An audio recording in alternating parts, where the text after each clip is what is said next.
पत्नी का मर्डर कब हुआ और ये भी पता है कि असली खूनी कौन है।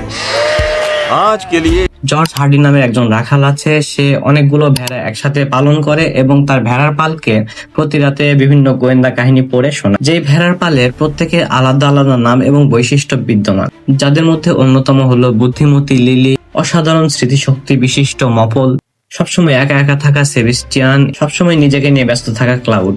আর এই ভেড়ার পালে ভেড়ারা সবসময় বিশ্বাস করে যে মৃত্যু শুধু বইয়ের পাতাতেই সীমাবদ্ধ, বাস্তবে এর কোনো অস্তিত্ব নেই।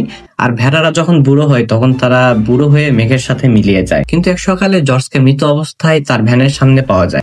জর্জকে মৃত অবস্থায় পাওয়ার পর ভেড়ার পালে সেই সরল বিশ্বাসে ফাটল ধরে এবং তারা জানতে পারে যে জর্জকে আসলে খুন করা হয়েছে।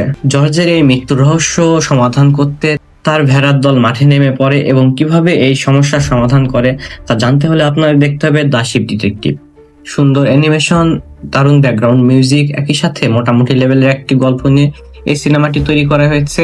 আশা করি এই সিনেমাটি আপনাদের হতাশ করবে না। বিশেষ করে বাসায় যদি ছোট বাচ্চা কাচ্চা থাকে এবং ফ্যামিলি নিয়ে কোনো সিনেমা দেখতে চান, তাহলে এই সিনেমাটি কোনোভাবে মিস করবেন না।